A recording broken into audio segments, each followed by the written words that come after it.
Salam kasih dalam anugerah Tuhan kita Yesus Kristus. Bapak Ibu Saudara dan anak-anak yang dikasihi oleh Tuhan,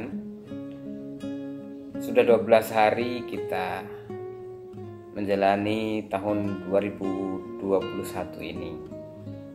Bagaimana kesan pengalaman masuki 12 hari di tahun 2021 ini? Mungkin ada yang menyenangkan, mungkin ada pula yang tidak menyenangkan. Bagaimana dengan masa depan kita di tahun 2021 ini? Apakah semuanya pasti baik? Semuanya pasti menyenangkan? Tentunya kita semua tidak bisa memastikan itu. Dan kita tahu situasi pandemi saat ini membuat kehidupan memang menjadi sulit. Meskipun vaksin sudah mulai diberlakukan mulai minggu ini, tetapi kita tahu butuh waktu, proses yang cukup lama untuk bukan hanya produksinya, bukan hanya distribusinya, tetapi pelaksanaan vaksinasi itu. Oleh sebab itu,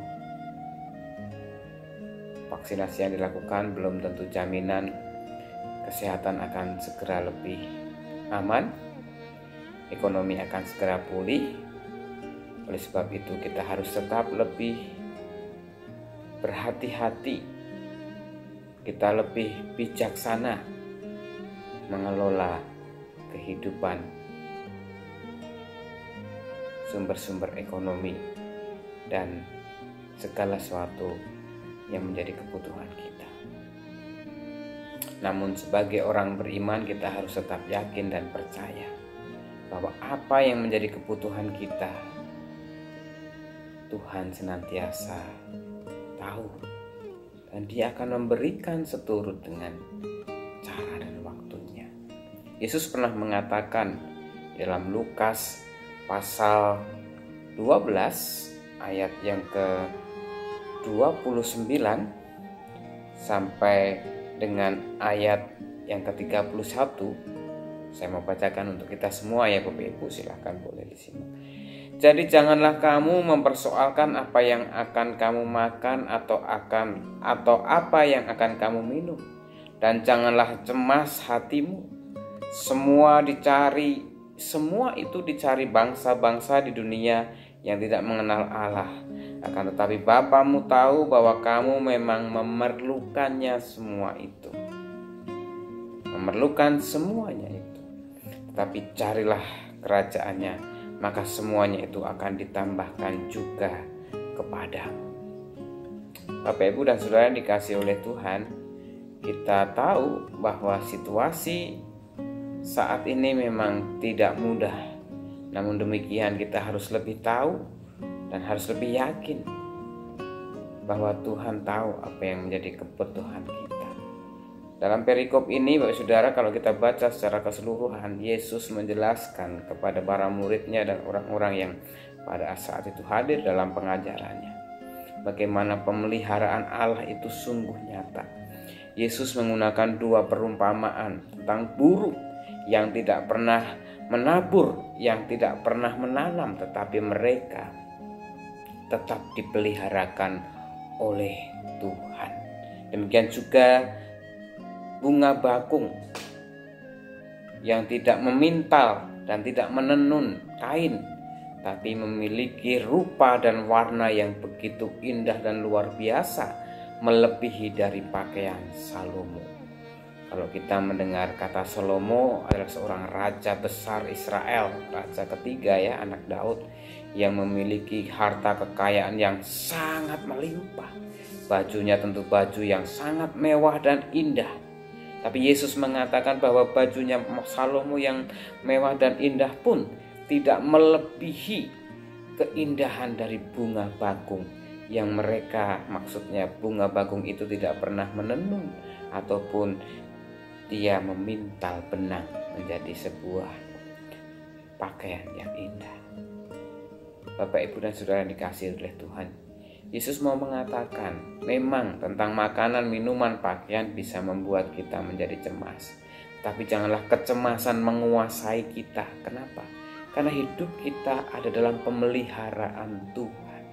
Kalau kita menyediakan diri, membuka hati, bersandar penuh dan yakin penuh kepada Allah, Sang Pemelihara kehidupan, maka tidak ada yang menjadi mustahil tentang apa yang mau dilakukan, apa yang mau dicukupkan oleh Allah. Dalam situasi pandemi, bahkan mungkin ada dari antara kita yang saat ini terpapar COVID-19 yang harus mengisolasi mandiri, seringkali memang mengalami kesulitan. Ada beberapa kesaksian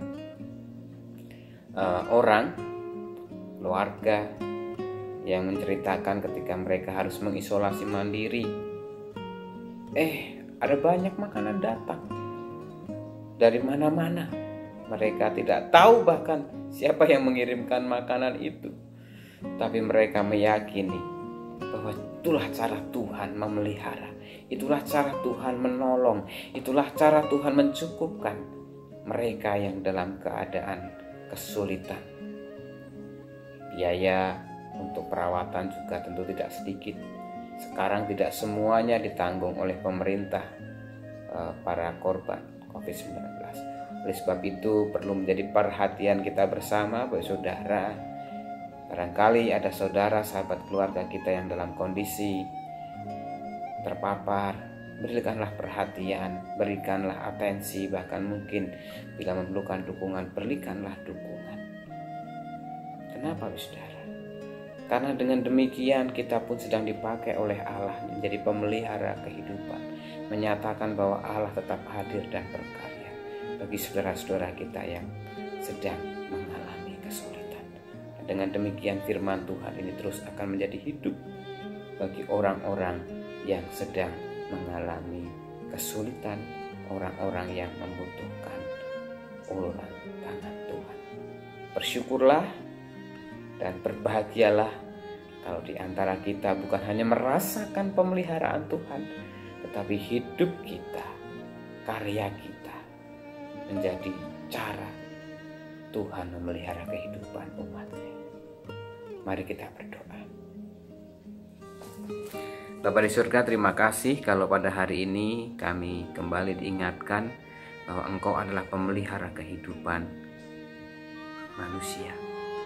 Di tengah segala kesulitan dan keterbatasan yang membuat manusia hidup dalam kekhawatiran dan kecemasan, kami diingatkan bahwa pada burung-burung yang tidak menabur dan tidak menuai, mereka tetap senantiasa hidup dipelihara Tuhan.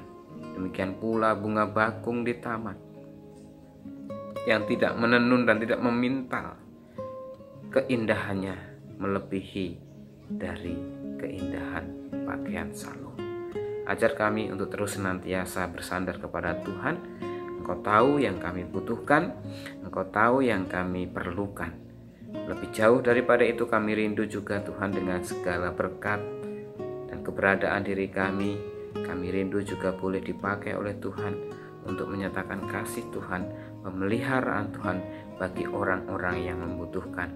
Khususnya untuk saudara-saudara kami yang saat ini dalam kesulitan ekonomi, dalam keterbatasan situasi keadaan karena situasi yang tidak baik, harus mengisolasi diri dan seterusnya.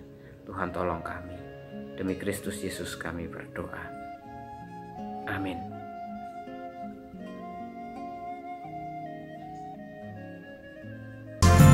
Hanya Dialah yang tahu kan segala rahasia.